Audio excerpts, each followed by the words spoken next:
ओम शांति। आज 4 अप्रैल 2024 के साकार मधुर महावाक्य हैं। मीठे बच्चे, गृहस्थ व्यवहार में रहते पारलौकिक बाप से पूरा वर्षा लेना है तो अपना सब कुछ एक्सचेंज कर दो। यह बहुत बड़ा व्यापार है।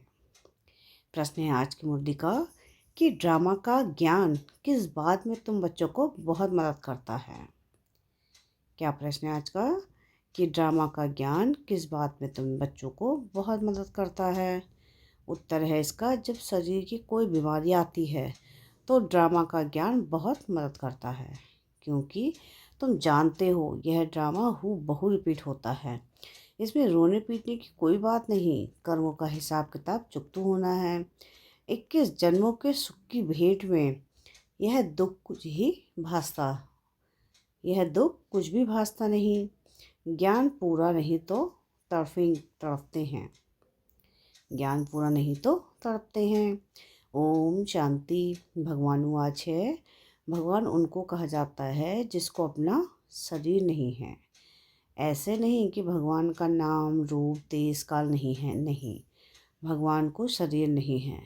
बाकी सब आत्माओं को अपना अपना शरीर है। अब बाप कहते हैं, मीठे मीठे रूहानी बच्चे, अपने को आत्मा समझकर बैठो। वैसे भी आत्मा ही सुनती है, पाठ बजाती है, शरीर द्वारा कर्म करती है, संस्कार आत्मा ले जाती है।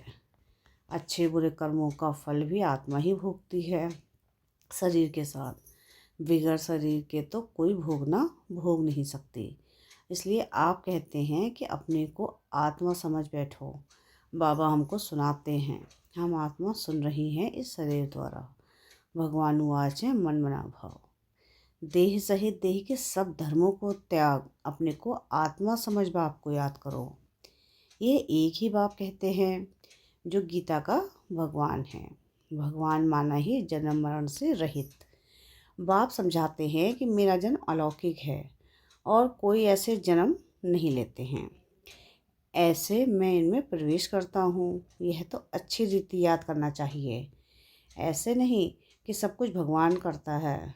पूज्य पुजारी टिक्कर भीतर परमात्मा है। 24 अवतार कच्चमच्च अवतार परशुराम अवतार दिखाते हैं। अभी समझ में आता है कि क्या भगवान बैठ परशुराम अवतार लेंगे और कुल्हाड़ा लेकर हिंसा करेंगे। यह रॉन्ग है। जैसे परमात्मा को सर्वव्यापी कह दिया है, ऐसे ही कल्प की आयु भी लाखों वर्ष लिख दी है। इसको कहा जाता है घोर अंधियारा, अर्थात ज्ञान नहीं है। ज्ञान से होता है सोजरा। अब अज्ञान का घोर अंधियारा है। अब तुम बच्चे घोर सोजरे में हो। तुम सबको अच्छी रीति जानते हो। जो नहीं जानते हैं वह पूजा आदि करते रहते हैं। तुम सबको जान गए हो, इसलिए तुम पूजा करने की दरकार नहीं। तुम अभी पुजारीपन से मुक्त हुए।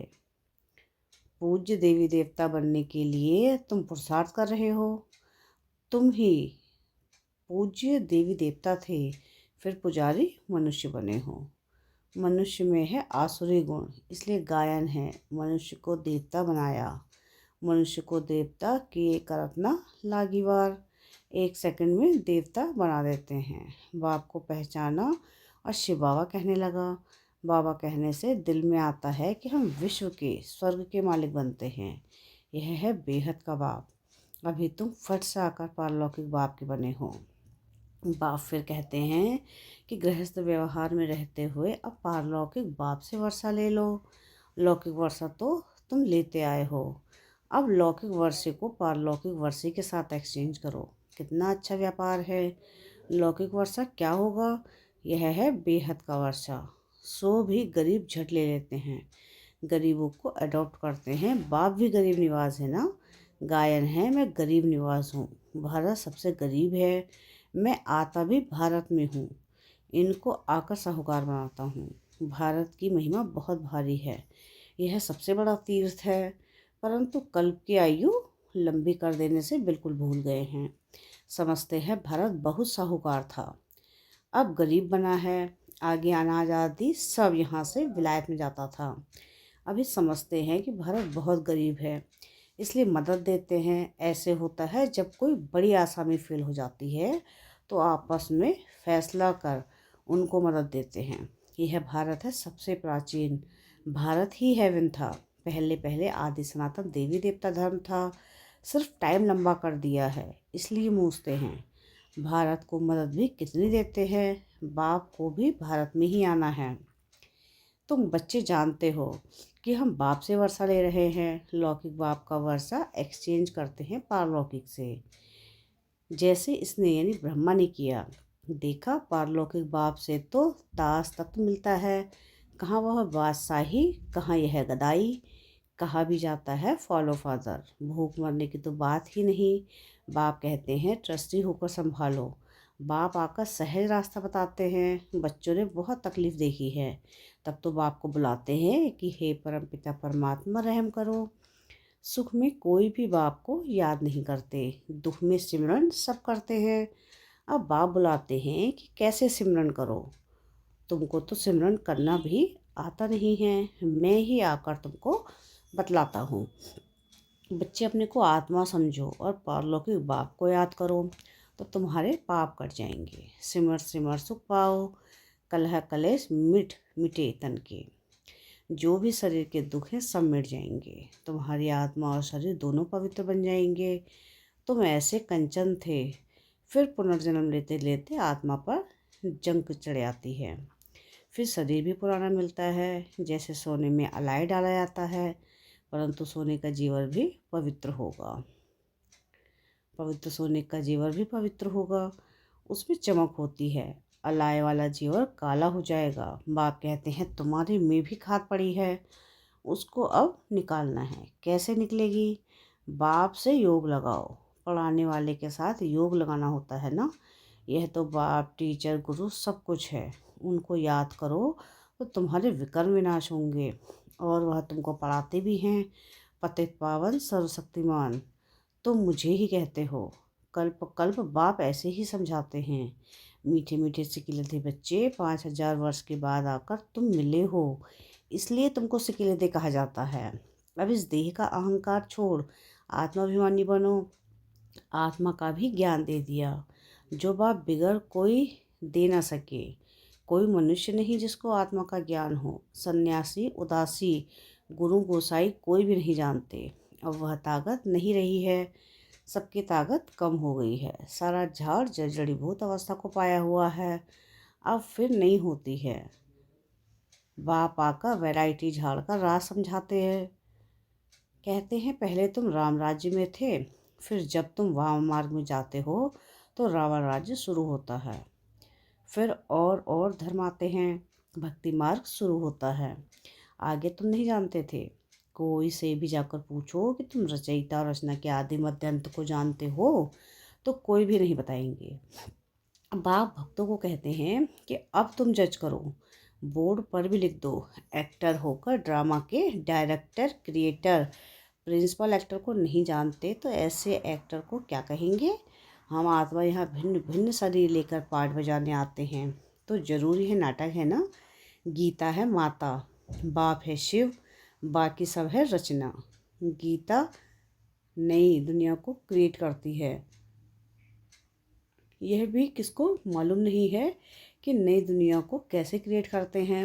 नई दुनिया में पहले पहले तुम भी हो। अभी यह है पुरुषोत्तम संगम युगी दुनिया। यह पुरानी दुनिया भी नहीं है तो नई दुनिया भी नहीं है। यह है ही संगम, ब्राह्मणों की चोटी है।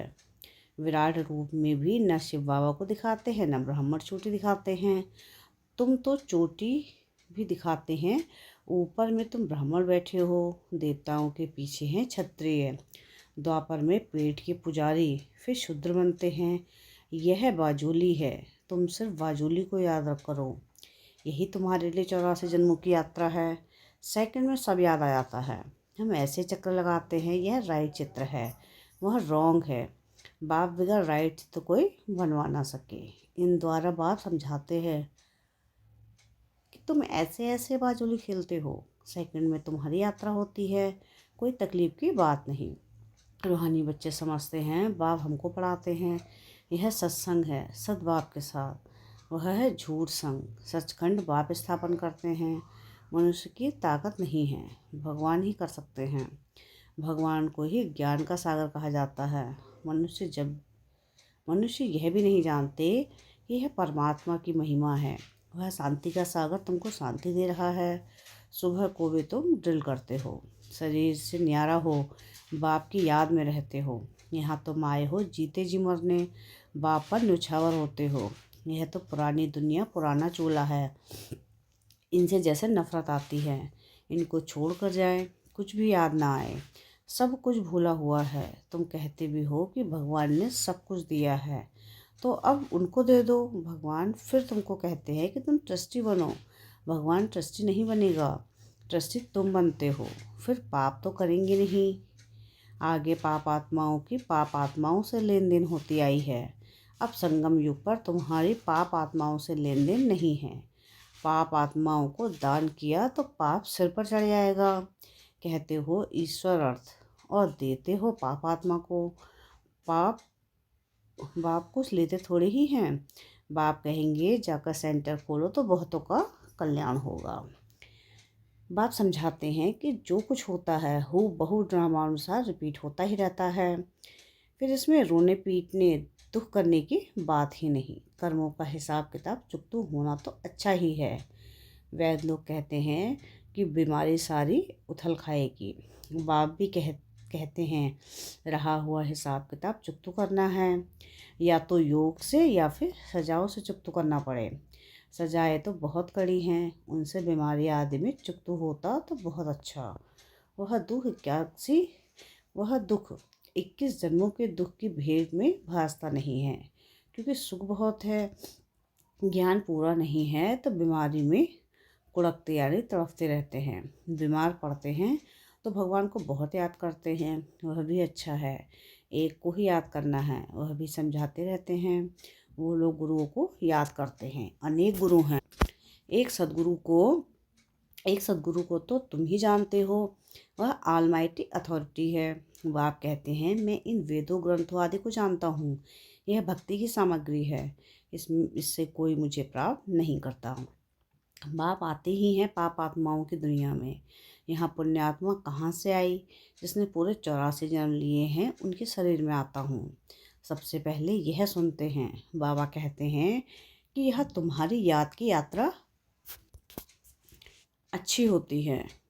यहाँ भल तूफान भी आएंगे, परंतु बाप समझाते रहते हैं कि अपने को आत्मा समझ बाप को याद करो। कल्प पहले ही तुमने ऐसे ही ज्ञान सुना था। दिन प्रतिदिन तुम सुनते रहते हो।